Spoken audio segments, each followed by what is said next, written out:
What's up, everybody? Welcome to the Awake and Sober Podcast, a podcast about life and recovery through Christ. We just want to take a second and thank you for joining us today on whatever podcast platform you're listening on. We just want to thank you for stumbling upon us, if you just stumbled upon us. We do have a great show for you today. We decided a few weeks ago that our listeners probably needed to know a little bit more about us. Or at least about a couple of us. About a couple of us, yes. So today is the Derek interview. So it's the Derek Show. The D Show. What's up, everybody? The one without the beard. The beardless wonder. The beardless wonder. That's right. You know what? And I'm okay with that. So Are you? I am actually. Okay. I got too much Mexican and Indian in me. I can't grow a beard to save my life outside of a goatee anyway. So But you have a great head of hair, though. I do. It's something I clearly do not have. Yeah, I'm a little jealous of it. It's thinning a little bit on top. All yours? Yeah. I think it looks good, though. You need to quit with the comb over. I do. Comb your beard up over the top. I could. So back on the camera today. Yes, I am. I guess Evo. it's the second week in a row back up here. It's interesting. Now I'm feeling a little more comfortable. First time I was like really kind of intimidated. I mean, even though we're all friends, we all talk, and but you put the cameras up, the microphones, and all of a sudden there's that just like, what's going on here? I know all 20 listeners are gonna. I know. Well, I'll tell you what, if there's only 20, we probably still wouldn't be doing it. And then I get all the stats. as I listen to it, I'm so critical of myself. I'm like, man, I didn't sound good. I didn't like how I sound, but. We've all been through You that. definitely stage. sound better than you look.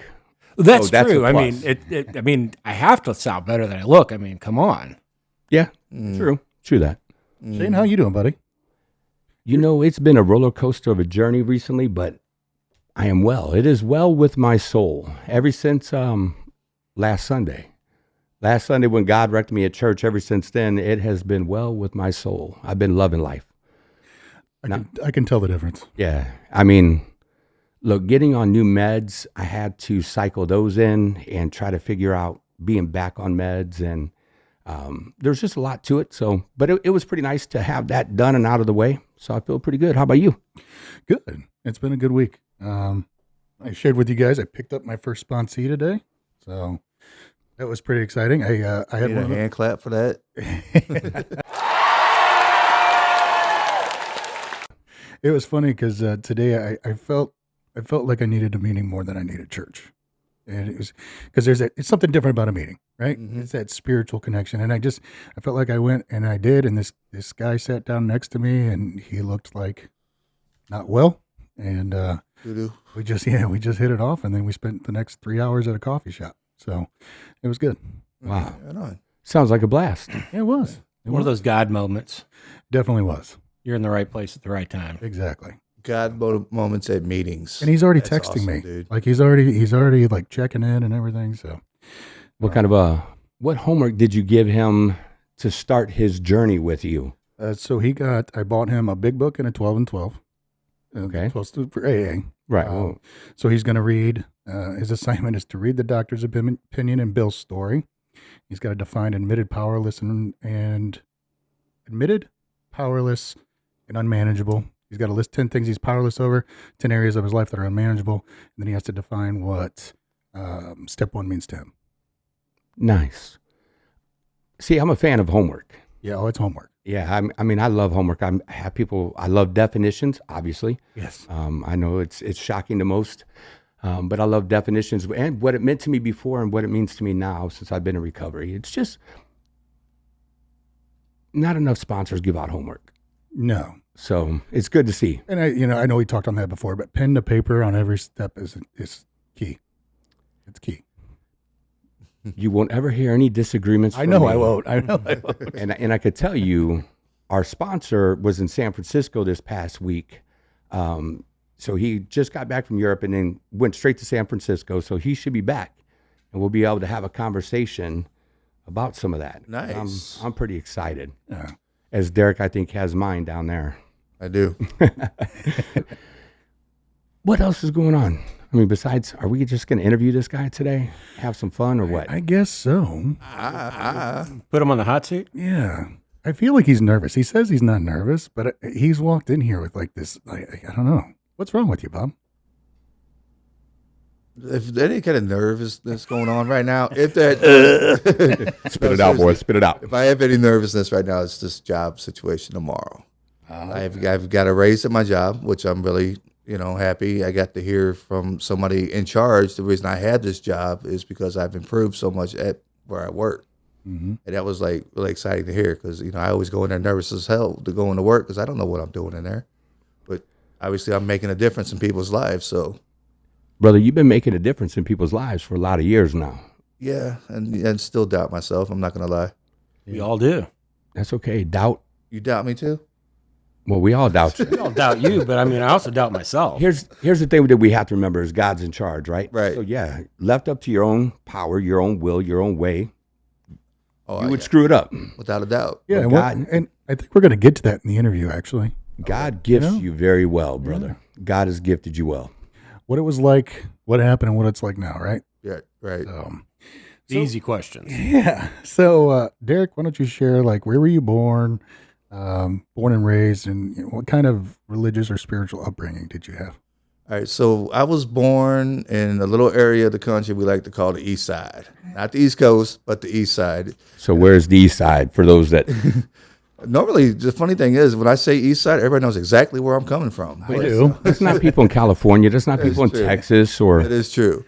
I was born and raised East St. Louis. One of the top, I think, in the top 3 of murder county capitals in the country. Mm-hmm. I was born and raised there. Lived there till I was about 9, 10, and then moved over to the east side of Belleville. From one east side to the other, and Belleville. yeah. And religious wise, I would say I was more religious than spiritual because we was using that to cover our butts and a lot of things that we were doing in my household. I didn't come from like one of those sweet little, white picket fence houses, even though we made it look as such, but it wasn't like that growing up. We were. So that kind of leads into, so what was your family life like? If there was anything that we could have do that and got away with it, we would have did it, and we did it. We we hustled out of the house on the 24/7. I didn't get raised to play football or baseball, and I got raised how to hustle and make it through life. And so, one of our biggest hustles, like I said, was we made the whole white picket fence life out there when it really was that was just a cover, like I said, a cover up to what the dark stuff that we were doing. We had the image of legal, well-behaved individuals. Anything illegal we were doing, we got away with. You know what? It sounds like they had the image of Leave It to Beaver, the Cleavers. It wasn't quite like that because there was 9 kids in the house and a mom and a dad, and So it's more like the Brady Bunch. if I could. So the guy that raised me was not my biological father, and that it was his brother that he was shot by an officer back when I was not even a year old. And my uncle came in, took over the spot, and raised me. And that's only because my mom had worked for him at the time. And then my mother ended up having 4 more kids with him. My 4 brothers were all from this one guy, and the guy that raised us, anyways. And then when I was 8, Mom left, and that pretty much my dad chased her off. He was just like, you know what? He got in a car accident. He couldn't get around. So he was just like, instead of me going from house to house, because he had another woman that he was having kids with. It was really funny because I got yeah, it's funny because I got a brother. It's not funny. I'm just trying to put it.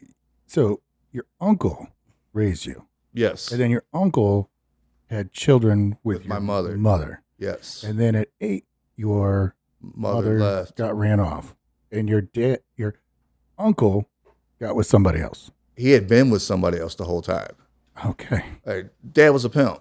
Dude, he had his women. My mom really worked for him. It's really surprising when he even showed up at the house. And usually because he was just going to come out and say it, and my family might get upset with him. He was normally high and freaking, needed to get his he just come out and say, had to get his rocks off, and took it out on my mom. And the sad thing was, it was usually after he beat the crap out of her, which was really hard to deal with growing up. Because he was never there. So I was, being the elder, kid, I was the man of the house, so I thought, and this man come in and take over everything, and it was just like, what the heck? And there was nothing I could have done, So that part was rough, and that, but yeah, mom left when we were 8. Dad chased her off because he had a bad car accident, couldn't get around, and he made it out to be like, hey, I can't get back and forth and take care of this house, take care of this house, take care of this, So he brought all his kids together into one house, and he chose my stepmother as the person he was going to be with, and chased my mom off. So my mom took off and left. So, how did sports play a part in your life? There ain't no damn, man. The only thing I learned how to do, I learned how to box, man. Yeah, I know. I was a boxer, and I planned on being. It is a sport, but it wasn't so much like Street boxing. Yeah, because Dad was always like, "Oh, you don't have to grow up to be a boxer, but you ain't gonna be no punk on the street either, though." So it wasn't so much I was being trained as a sport, but we made it look as a sport because once again it was a cover up. Right. I was being trained. Actually, if I had to take somebody's throat out, I could. But what's called a boxing, you stand up and just throw some punches. If you slip up and hit somebody in the throat, oh whoops, so they ran into it, right? So, I mean, They should have been prepared for it. exactly. They should have been blocking. But Little bob and weave there. Yeah, that's the only real sports that got played. I mean, I tried football and stuff like that, but I was too busy hustling. Now, did you complete high school? No, I got my GED in the joint. Okay. So, I mean, I went through all 12 years, but my last year I had broken my back my senior year, so I did it at home. And because I didn't get all my credits, I needed to graduate from being homeschooled that year because of my back being broken. So I was supposed to go back, and I didn't go back. gotcha. Man, I took off to Florida, went down there to work. That's where I caught my case. That's where I did my time. And I was in there. I was like, hey, might as well get my GED while I'm here, right? so when did it start for you? When did the addiction come into play? I would say my drug use, the first time I ever got high, I was 8 years old. Okay. And I'm bugging my dad. I'm like, dude, you shouldn't smoke. Smoking's bad. I'm 8 years old. I'm in school. We're being told cigarette smoking stuff's bad for you. I ain't know nothing about no drugs yet. And so I'm bugging my dad, why do you smoke? And he's like, here. And he showed me exactly why he smoked. And it was the buzz. Right. So, So he handed you a joint at 8? yes. I'm glad I didn't do that with my kids. I'm so am I. I mean, and I was using, but yeah, it's hard to think of. He was probably high at the moment anyway. So, he was smoking. So obviously he didn't think of it, but. So what was that progression like? If you started at 8, did you continuously go from 8 on, or did you just like? I know I came off of it. I wasn't, because I was a kid. I didn't know any better. So it wasn't like, it was usually when Dad came home to smoke and there was people in the house, hey, you guys go to your room and stay out. We're not to be seen or heard when we have company over. So, every now and then I was able to come down because I was the eldest, and I would, smoke with him because I thought it was the cool thing to do. Dad did it. Why wouldn't it be, right? Mm-hmm. But it really, I think it took off when I went into high school when I was about 13. And then when I really started dealing, that I started smoking more. And I stayed on that. You said, how old were you? 13. 13? Yeah. Because I was dealing it, so I smoked with the people I dealt to. I didn't realize that many people smoked weed in high school, but I'll be darned. As he's walking around with a fat knot at the age of 13. And all that money went right back home to Dad. I got nice clothes and stuff from doing my work, but for the most part, all the money I made went to him. It wasn't like I was hustling for myself. It was taking care of the family. Dad was the type, hey, this is our ship, and if you're not helping us row, then all you're being is an anchor. So I worked my butt off to, make things right. It was rough. Sounded like your dad instilled some things in you. Oh, he did. He did. But, he got that from somewhere himself. He had his own issues and things he never dealt with because he wouldn't understand them. But he was 12. It's a funny thing, he would tell us stories, I didn't start getting in trouble, but once I turned 13, I was always getting in trouble. That may have something to do with me at 13 getting into that same thing. But it was within a year after he found out that the woman raising him was not his biological mother. He found out his auntie was his biological mother and that grandma had been raising him. And it's like ever since he had heard that, that's when all the trouble started for him. And I asked him, I remember asking that one time, this was before I even knew anything about work and recovery and any of that job. And I asked him, do you think anything that had anything to do with it? And his look at me was like, maybe. And that was the only conversation I had with him about it. I really wish he was around the day where we can actually have this talk and I can sit down with him, you know. Yeah, it would be an awesome opportunity. Did he go through his family? Did you go through your family? Like how big it is? No, well, I did say there was 9 kids. And mom Yeah. and dad. Yeah. I remember that too. So Yeah. I just wanted to make sure because I mean it's not a small family by any means. It's the complete opposite of mine. Yeah. I was not an only child. And the thing was, being the eldest child, I had to take care of everything else. Like all the jive and all the things were going on, I had to be there to take care of the kids. Because people ask me, why am I so good with babies? How am I so good with kids all the time, especially like in the youth and all that kind of thing? That's all I've ever really known. Outside of making a hustle was taking care of the family. And that's, I'm a big family guy because of it. But he didn't remind me of the oldest. Like when we were all together for the event we went to a couple years ago, and when I met everybody, Yeah. you just didn't seem like the oldest. Because I was not my uncle's kid. Yeah. So I was seen differently. And he swore up and down he loved me to death, and I know he did. But he had more love for his actual blood kids than he did for us, for me. And my sister, Angel, she was also that way, She was my father's, not my uncle's. But, yeah. And I know, like I said, I know he loved me. He did treat me in, a certain way and stuff. But I wasn't one of his blood. And it has showed over the years. I wouldn't pay attention to it back then because I was just a kid and I was just hoping that, he did love me. But as now I see it had a lot to do with my addictive behaviors, without a doubt, because of my mental health. And I was using the drugs to cover it up. So you said you ended up in Florida? Yes. Okay, so how'd you get from East St. Louis to Florida? So my stepmom had a brother that he was also had some cases, I guess you can say, and he had been shipped. He went down to Florida and took on construction and all that work. So to get me up out of, more or less, I was 17, getting ready to turn 18, so they would not be able to get paid for me by the state anymore in my household. They sent me somewhere where I can learn how to work and learn some work ethic. And so I went, and he was down there already building houses, had a thing going, so I went and worked with him. That's where I got my positive work. What's it called? Ethics? Work ethics? Yes, that's it. I would call them work skills too. Work Because you skills, became yeah. a skilled laborer out of that. Yes, I did. I mean, I can go onto any job site and really start for no less than $30 an hour if I really chose to right now because I know what I'm doing. Really?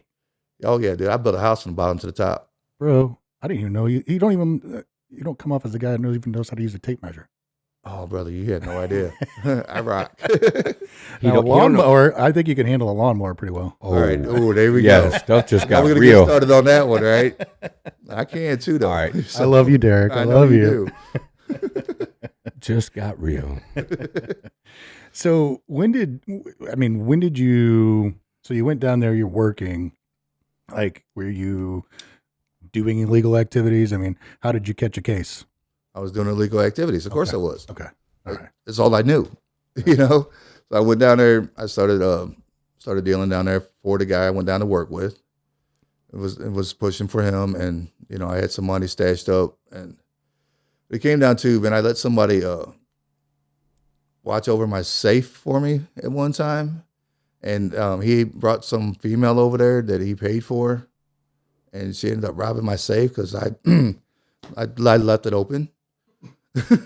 That's not really a good use of a safe. No, I honestly left it open, and I left, and then I told him, keep an eye on everything, and the woman that he brought to the house ended up robbing me.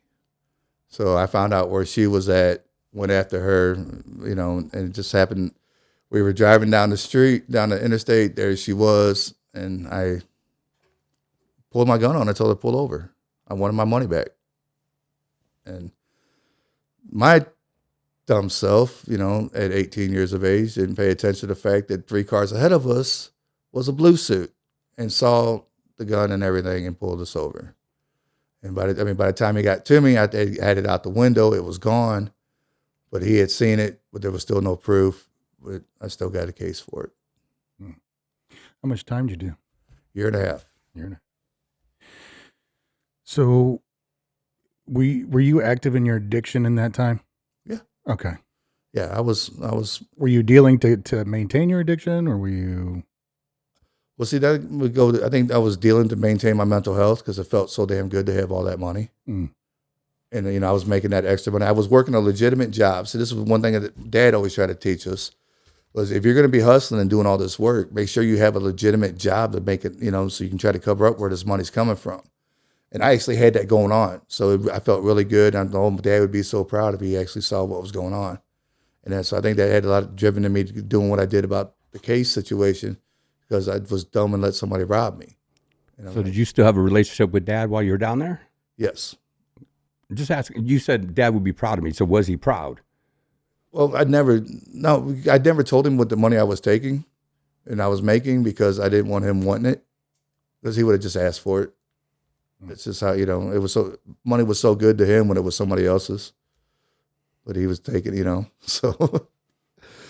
I never told him exactly what I was doing in that until I got the case. And if you would have been sending that money to me, then, you would it never been stolen. You never had a case. Yeah, Dad, you're probably right. But you know what? I got to make my own mistakes. Well, you wouldn't have had it anyway then. Yeah. So, yeah. That's a long pause. I figured somebody would have a question ready. I have a question. I didn't know Steve was going to ask. Steve's just been sitting over there. I know. I've just been sitting over here. Yeah, Steve, you can't just sit there. If you're going to be on camera and be on mic, go ahead, speak up, my good sir. Don't be scared. Don't scared. I'm just kind of taking notes here, listening to everything going on. I mean, taking notes when you can write the book. I got a recording of it. You can take notes later. I know, but I mean, I got some stuff that I can, if I want to go back and look at some other stuff. Well, go ahead. So, what were some of the root causes of your addiction? Mom leaving at 8 years old, finding out that my dad was not my real father and trying to impress him all the time. When did you find that out, that Dad wasn't your real dad? How old were you? About 8 years old. How many times have you gotten sober? Ooh. Oh, sure. Let's see, there was this one time back in 87. And then, I really tried this whole sobriety thing multiple times. I've been to multiple places and that, right now is my longest and best amount of time without using. But at the same time, part of my issue was if every drug I ever did in my life, I first did with Dad, then there was nothing wrong with what I was doing. I never was able to accept any of the mental health part because, for starters, that wasn't allowed. You can't show no fear, you can't show no emotions because all you're doing is showing weakness. Once you do that, the enemy would take over. Yeah, but back then, mental health wasn't the same as what it is now. Like, no, it is not. You kept that under wraps just because of the stigma. I mean, the stigma is still bad, but nothing like it was when you were younger. No. And they tried to go to my dad and try to tell my dad I think I got depression issues. He'd have freaking laughed at me and beat it out of me probably. Put the gloves on, boy. We'll take this outside. And, we go toe-to-toe for a little bit. So. What were you going to ask him, Jay? No, it was along the lines of your addiction. So how many years did you struggle with this? I mean, you said you started at 13, but when did you really realize that it was a problem and it was affecting your life? When I was 26 years old, I met my ex-wife. Okay. She had a son, and it was at that moment in my life that I decided it's time for me I need to straighten up. Something is not right. And I tried multiple times. I did the California sober thing for quite a long time, but I always kept going back to the other stuff because that always numbed me to whatever things I was feeling and stuff. And that I think the biggest hit that I ever took was when I found out my biological mother had died. I was searching for her, trying to find her because I needed answers to the questions that I had. I really thought, and by the time I got in touch with her stepmom, I come to find out that she had died 5 years before I got there, and I went on a big speed rush on that. It went, my emotions went crazy on that one. Mm-hmm. I needed answers. I was never going to get the answers that I wanted, and I would never thought I'd be able to forgive her. What kind of role has God played in your sobriety? Yeah, when did you find God along this way? That was going to be my next question. I've always knew there was a God. That's without a doubt, because we used it to cover our butts. But we went to church every Sunday just so people seen us at church. How can somebody at church be robbing and stealing and hustling like Be a that, pimp? right? Yeah, who not on Sunday morning. Who could do that, right? But no, I've always known there was a God. It was, I would have to say, back in 2006 when I first truly surrendered myself to God. I was at so this was right after I found out about my mom dying. So it was about that same time. And then we ended up going, because of this binge I went on, we ended up leaving everything we had here in Illinois and going up to New York, where my ex-wife's family lives, right, where my girls are at. So we went up there, and I couldn't fit into these people's house, man. I tried to be respectful, but like, respect will only go so far if you ain't getting it back in return. And they were just rude, and it just got to the point where I was just like, I got to do something else. If I didn't go, and I'm in New York, so I didn't know anybody. I didn't know where to go get high, because that would have just been helped out, right? But ended up separating and got put into a homeless shelter, the rescue mission. Props out to the rescue mission in New York. And the funny thing was, so, I mean, you can imagine, I'm in New York, I know nobody. I'm around a bunch of silly individuals I don't know. You can just imagine my attitude them days. You don't come nowhere near me, I'm going to punch you dead in your nose, right? And that's how it was. And I woke up one Saturday. So this was on a Wednesday that I went into the homeless shelter. So it was that night. So Thursday and Friday, I had this attitude. I didn't want to hear nobody's crap. I wasn't putting up with anything. If I felt disrespected in any kind of way, you'd have known about it. That's just where I was at. And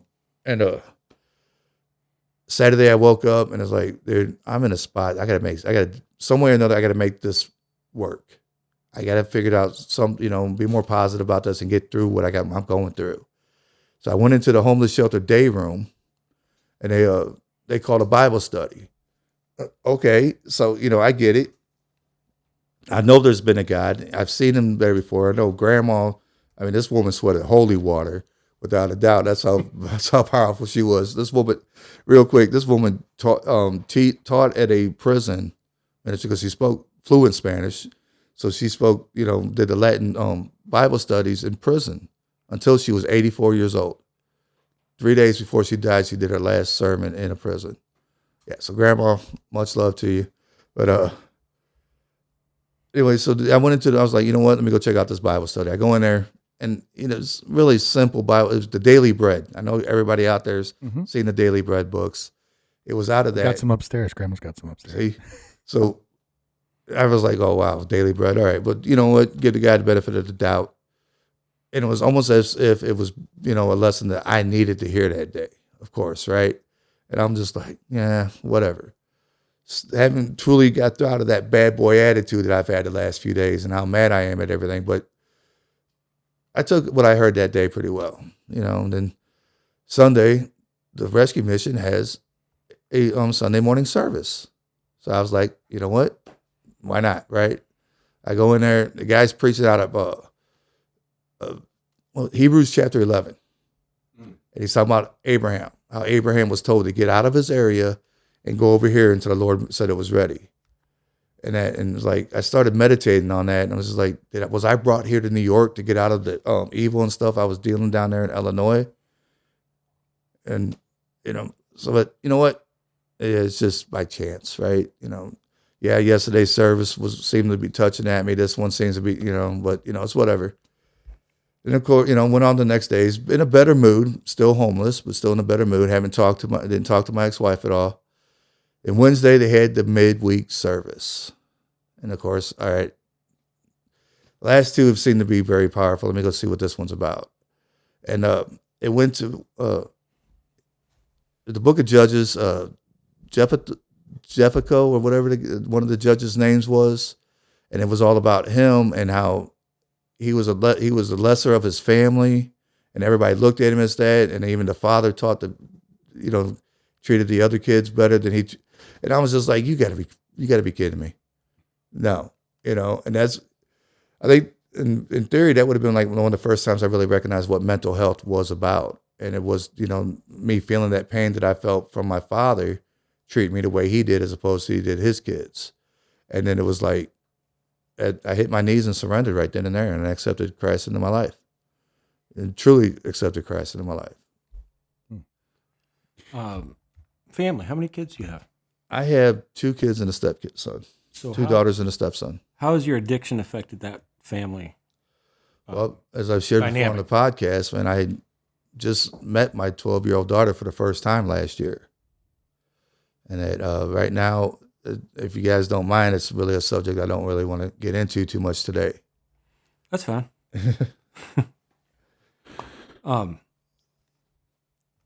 What, you're talking about how you found religion, you gave yourself over to God. How did that evolve in your life? Well, for starters, I didn't find religion. I found spirituality. I changed that up. All right. And it really what it was is, so once I get surrendered, I found out about the Salvation Army Rehabilitation Program up there for adults. Like, well, I'll go give it a shot because it was a Christ-centered place.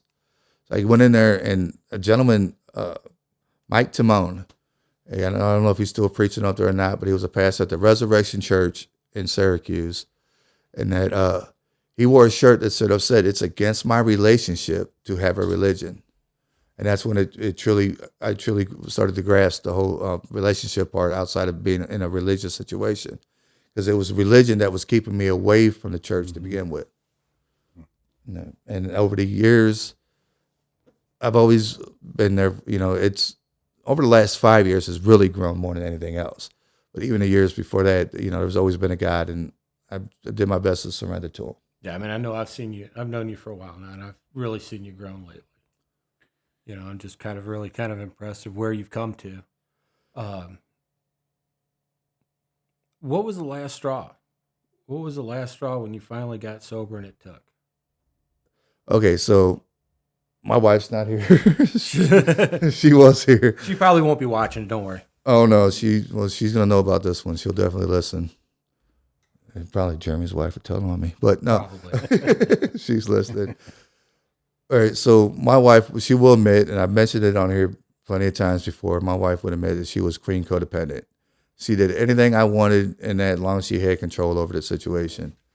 So I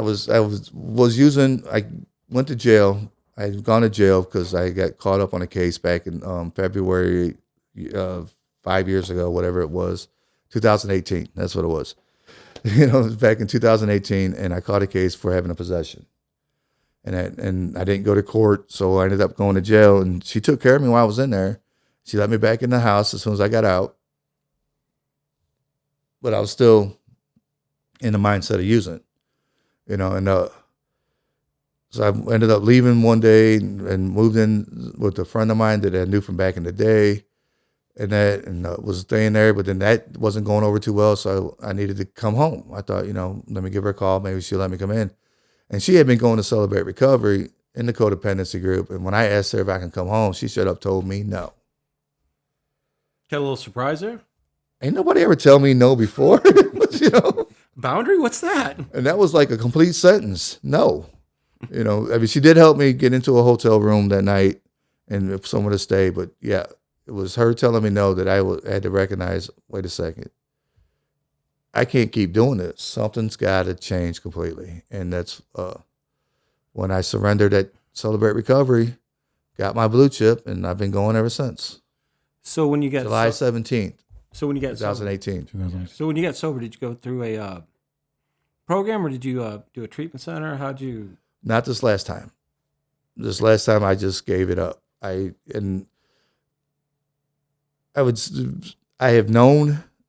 been to programs before. I knew the steps. I knew everything I needed to do. I just had to get involved in it. And I was up, and there was a place in Quincy, Illinois. I was in there for a week, and they asked me to leave because I was teaching the classes. No joke. I did 4 months in the Salvation Army. I knew what I had to do to stay sober. You knew how to check the boxes. Oh, I checked them very good. I got a beautiful little check box. Yeah, I was listening to a speaker last night. And they were talking about checking the boxes, and we get good at checking the boxes. Give us that last year of addiction. before you made that decision? The last year of addiction, still got to probably set to make amends to the woman that I took advantage of.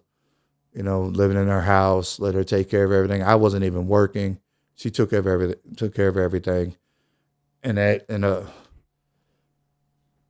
really thought I was getting away with something. That's like when she told me no that time. It was just like, whoa, what's going on? You know. So,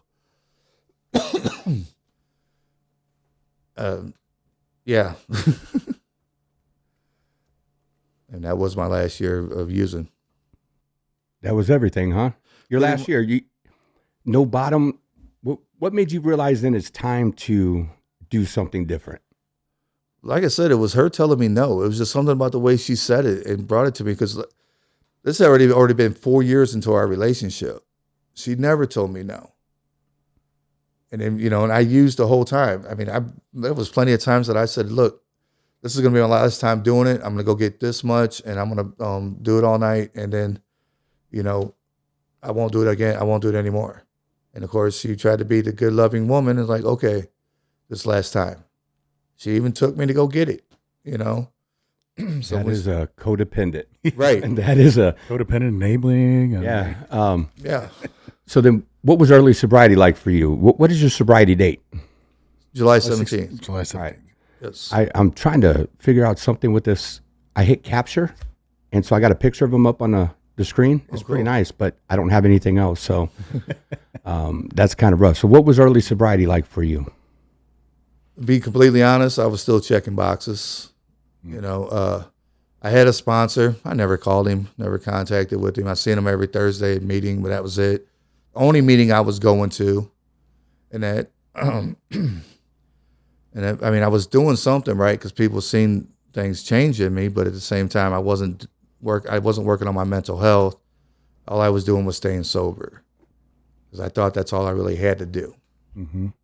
Then after my brother had passed away, I started, you know, it was brought to my attention that, you know, my recovery is more than just sobriety, and I need to start really working my recovery. So I ended up getting a new sponsor, and that who I've been doing my best to keep up with, you know, and been really working on my mental health. I go see a psychiatrist now every other month. I don't see my therapist much anymore, but I still like to. I'd still like to talk to him. I'm trying to set up another appointment to go back to him. I always send people to him because I love the way he worked. And I've just come to realize all these things in my past that has caused me to be who I was and why I was using. Yeah, was there any real joy in using? No, it was just really the numbness of all that was around me. And I didn't have to deal with any of my past. I didn't have to deal with missing my daughters. I didn't have to deal with my dad passing away. I didn't have to deal with my brother. You know, it was just the thing. Wasn't using when my brother came around, but it was my dad, you know, passing away. I didn't have to deal with my mom leaving because as long as I was numb, I was good. And that. You know, I'm probably going to ask the question the wrong way, but what step in the 12 steps stuck out the most for you? Step 4, without a doubt, because I actually started digging into, well, actually it was 4, 5, 6, and 7, right, in that order, because of step 4, I actually started really digging into what was really going on with me. You know, I'd never thought in a million years that I was dealing with something that I seen when I was 5 years old. But it has, and it did, until I was able to actually write that out and, you know, forgive. And I was able to recognize my character defects that had happened because of it. And a lot of times in my life, I'm trying to do all these different things to cover up this weakness, this insecurities, and all that stuff I felt from watching my dad swing on my mom. Excuse me. And so getting into 6 and 7, I actually started letting those go. So all that really actually stood out. That's what you were asking? Yeah. Okay. Yeah. You know, most people whine about the 4th step. How was it for you? It was I'm not going to lie, when I first got in working the steps, I did try to step away from it and not deal with it. Just, you know, write out the few little short, you know, stories. My sponsor at the time, when I was meeting with him, he said, you know, you don't have to write it out like they do in the package. Just write it out like in a story form or something. So I did. I did a couple of times just so when I sat with him, he had something to read, but not until this last couple of years have I actually looked into the 4-step and seen how relieving, actually dealing with these episodes and recognizing these character defects and being able to replace and let those go and replacing them as things gotten better in my life altogether. What have what have been the biggest challenges you've faced so far in recovery in this 5 years? Please forgive me, but my family has been a big challenge in my life. 'Cause I've raised these kids a lot in my time, and they're I'm still the eldest. This is my family. A lot of them still use, and so it was my brother's funeral. This is one of the biggest challenging moments that I had. Was at my brother's funeral. We went to the gravesite. Everybody in the family's doing their little airplane shots and throwing it in there because my brother was known for his drinking. And they tried to get, a friend of the family's tried to give me one, and I said no. Oh, you're not even going to just dump it out at least and dude, I'm not even going to touch the bottle. And then my youngest brother's just like, man, I don't drink it. I'm going to do it. And I was like, dude, no. And it's been moments like that I had to deal with that, have been the most challenging. And I love my family. I love you guys. If you ever do listen to this podcast, I do love you guys. And you all mean the world to me, but I got to do me. Can you tell us about your current support system? Who does it, who's involved in your support system right now, your accountability? My accountability team, really, the majority of it consists of Awake and Sober podcast. Everybody here, which I'm very appreciative of. My wife, without a doubt. If I start acting a certain way, out of place, whatever, where it could lead to using, she's there to hold me accountable. I got you and Mike, who we've had on the show before, hold me accountable at work. And my sponsor holds me accountable on a regular basis. And even got a couple guys at the gym that hold me accountable for showing up. So, Good. Yeah, the guy at the cheeseburger bar? You're so silly, dude. I don't even know. Who invited him? What was that? I have a headset on and So when he first posted, he went back to the gym. I said I didn't know I commented that I didn't know they started selling cheeseburgers at the gym. Yeah. Ooh. It's kind of. You like to eat? Yeah, I like to eat. I would have said burritos, but that's just very. You need to stop. I love you, Derek. I know. Man, we're going to have a lot of comments probably. Oh, yeah, right? Blonde hair, blue eyes. What are the common misconceptions about addiction that you would like people to know? Well, I really want people to really start recognizing, especially guys our age, take a look at your past. There's a reason why you're drinking. There's a reason why you're using. And I think the real misconception is with the addict themselves, where they just think, oh, I just could quit drinking, everything's going to be okay. And no, there's more to it than that. All right, sobriety is only 5 to 10% of your actual recovery. You need to start working your recovery and digging up these things in the past and start dealing with those in order to feel better about yourself, where you're not going and using. How have you worked through that guilt and shame?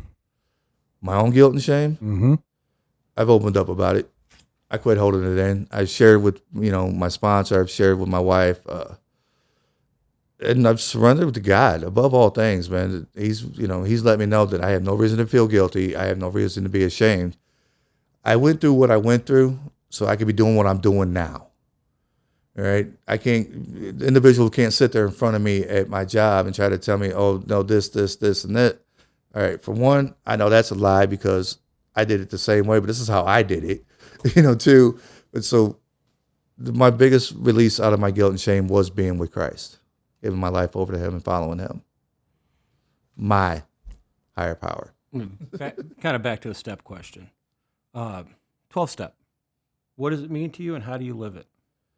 I'd like to think I live it on a daily basis because I share the Lord everywhere I go, where I'm actually allowed to without getting in trouble. Of course, I work in a secular program, but at the same time, there's individuals in there that do ask questions, and the fact that I'm doing a job that nobody would have ever saw me doing. I'm a substance abuse counselor. Dude, I was a drug dealer back in the day. I was a manufacturer of some things, and now I'm a substance abuse counselor. That's my 12 step.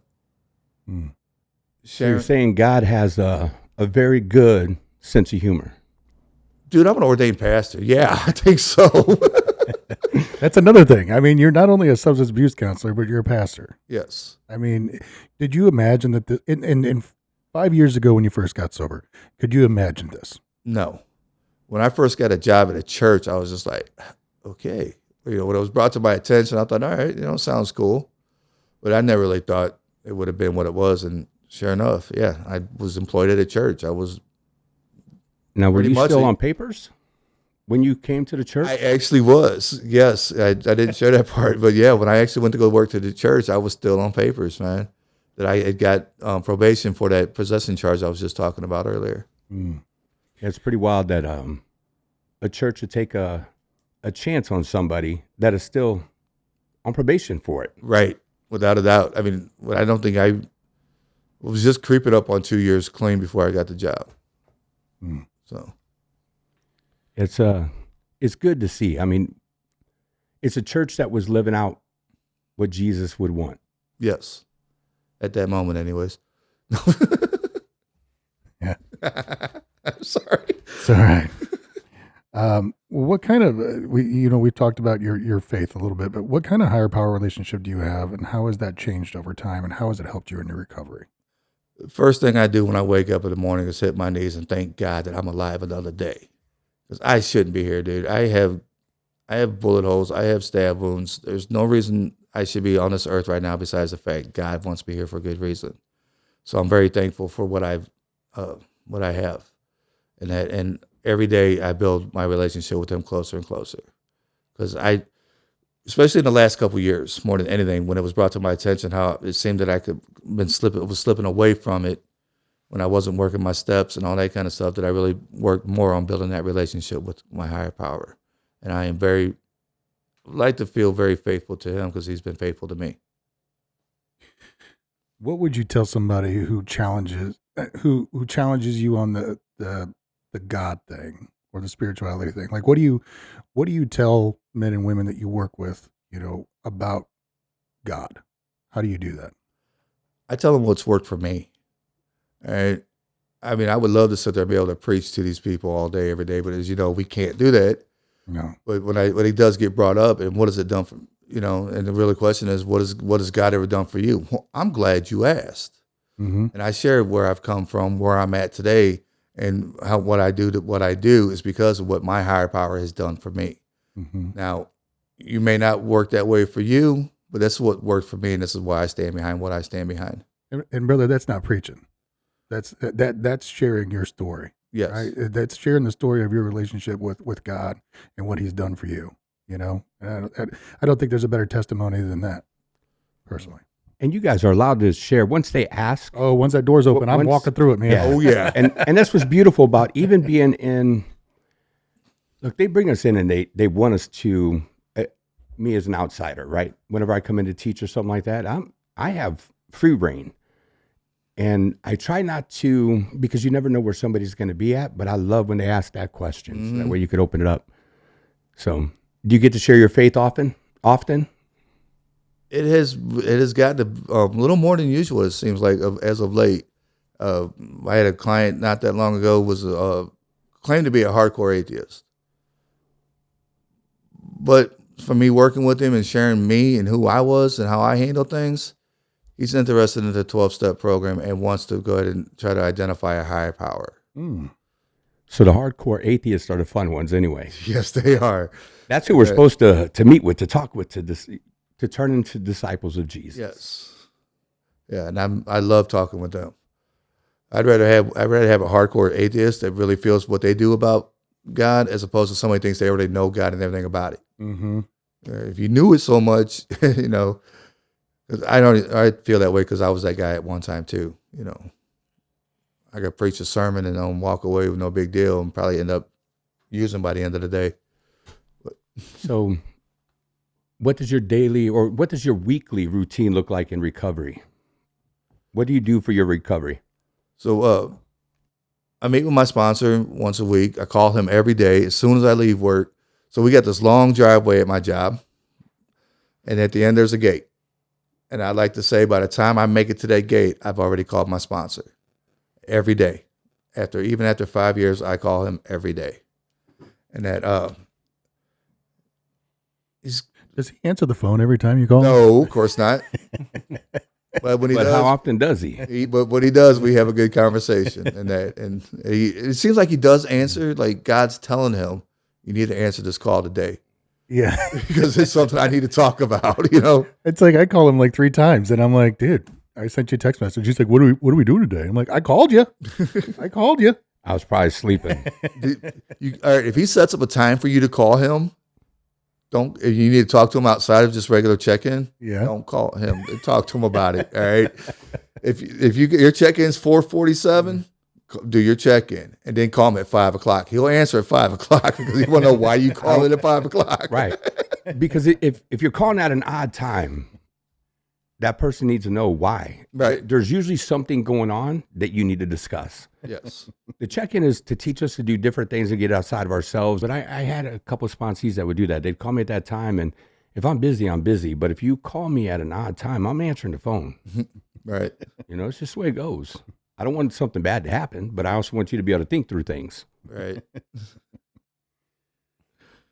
Yeah, and we also know the secret to get you to answer, which Food? yeah, no, you know, I mean we know the emergency signal.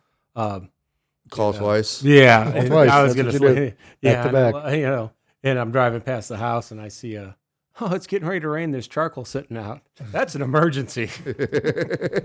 Not really an emergency. That stuff will dry, but it's nice to know. So my sponsor one time, right? This is when my brother passed and my wife called him. He didn't answer, so she called him right back. His response was, "This better be an emergency." You know, I'm like, I was in the middle of eating, my wife's like, "Yeah, Derek's brother just died." Yeah, that's a and then I was gone. Yeah, you made it to his house before I did. I was rolling. That's not surprising. The way he dressed. Just saying.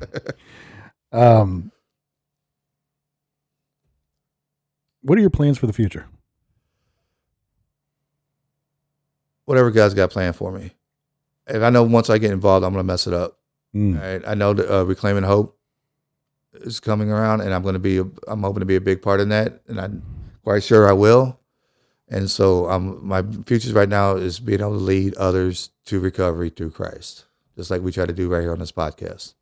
That's my goal, my future. So Reclaiming Hope, waiting for building permits. Yes. That's what they're doing. What about Scripture? Is there Scripture, since you said that you want to lead them through Christ, what are your go-to? What are those Scriptures that, hey, when crap hits the fan, this is... So, not to sound cliche, because I know we all kind of feel in this one, Jeremiah 29:11 is always a big one. You know, God has a plan for us. We just got to be able to recognize what it is. But even though with that, my big one is Luke 9:23. Jesus said to his disciples, "He who chooses to follow me must pick up his cross daily and follow me."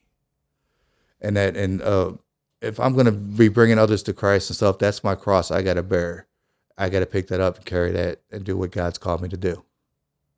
And I look at that Scripture every time somebody says, hey, you've been in recovery for 11 years. You're a normal person. You can drink. You're a new person in Christ.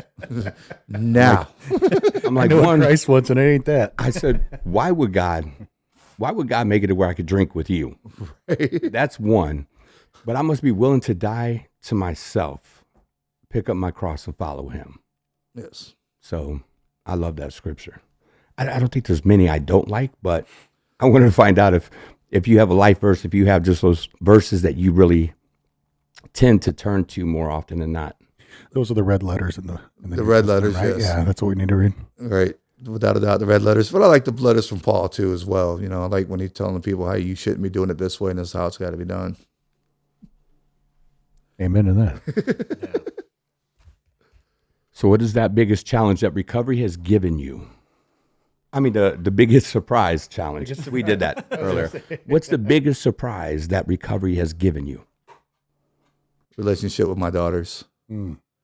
I had not seen him in 12 years, 11 years, and now they have phones where I can contact them and talk to them.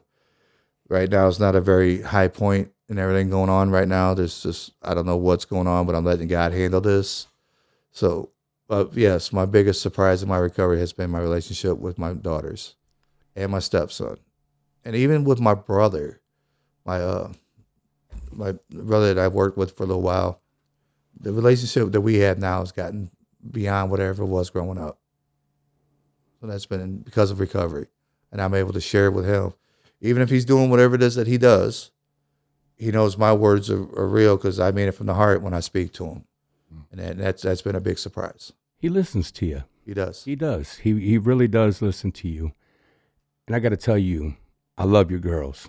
Yeah. I do, man. I love them to death, and I know they love you. It's fun to see. You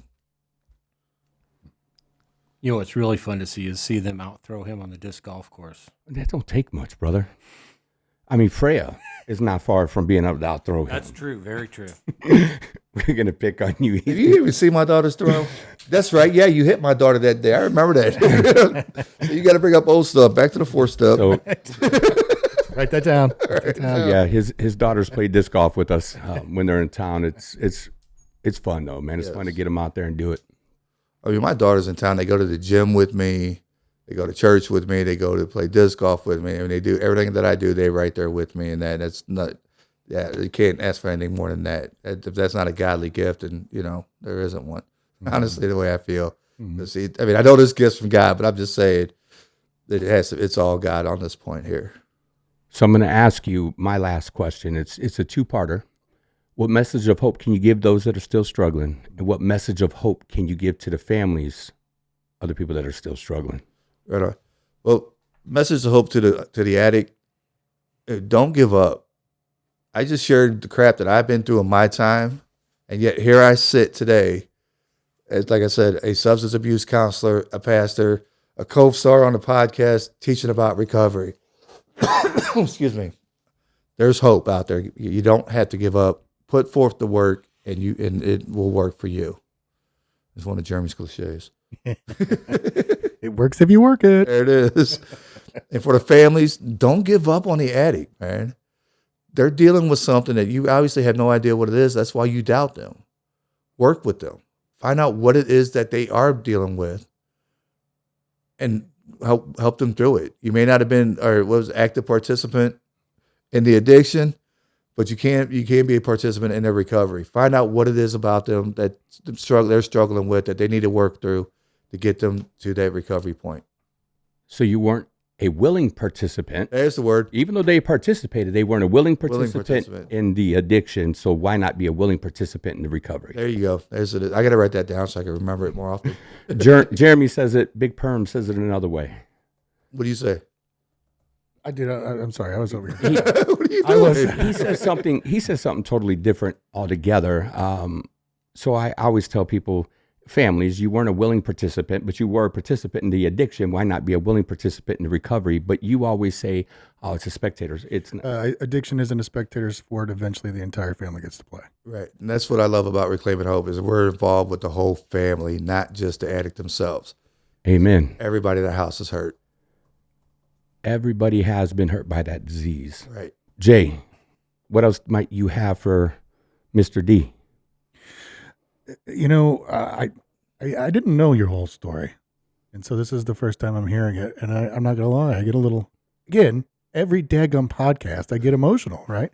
So I've known you for a year and a half, and the first time I met you, was at Morningstar, and to see your progression and to be a part of your recovery, because you have more recovery time than me, and so here's a guy who has more recovery time than me that's coming to me and asking me questions at work. Because I've just been doing it longer.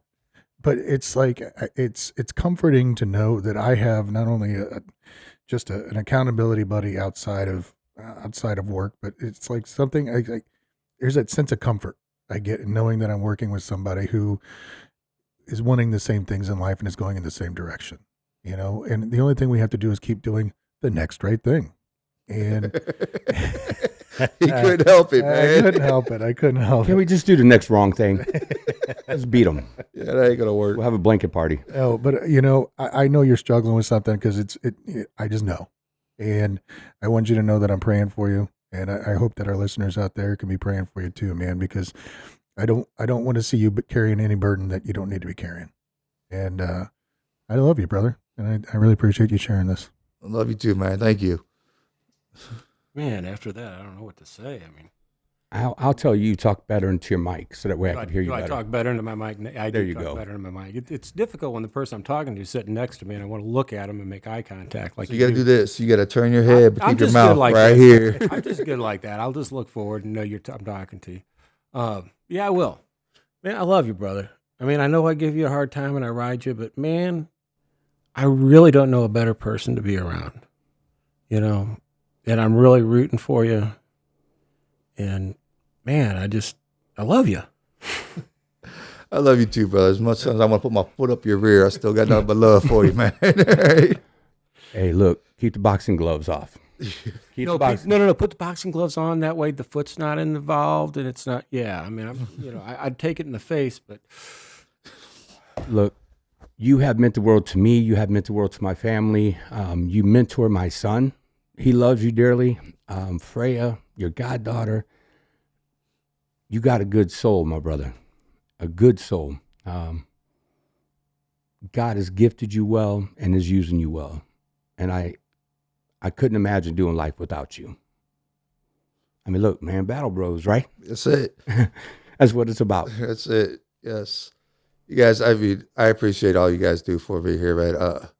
I can't sit and say that it's been an easy path because it hasn't. Even giving myself over to Christ, there's still the battle. And it's good knowing that I got battle brothers like y'all got my back, man. Indeed. Any final comments, closing arguments, whatever? Closing arguments. I guess we're in court. The lawyer's not here today, so. What do you have in closing? Hey, I just want to share, whoever's out there listening, if you're still in your active addiction, look, there's hope. It can be done, no matter where you're coming from. I know we come into contact with individuals. Oh, you don't know what I've been through. Hey, brother, I've been through a lot myself, and you know what? I may not know what you've been through, but I'm sure you can get through it as long as you work it the proper ways, giving yourself over to Christ and going forward with it. There is hope. Without a doubt.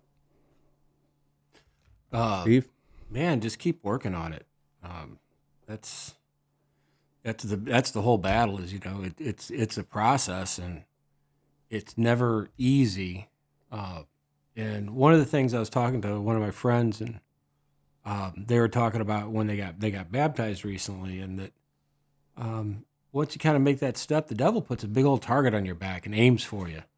Mm-hmm. And you may be working recovery, but all of a sudden you start really accepting Christ. All of a sudden it ain't going to get easier; it's going to get harder, because now there's that he's going to try a little bit harder to knock you off your game, and you got to be on your toes, and you got to be aware of it. I mean, it's it never says it's going to be easy.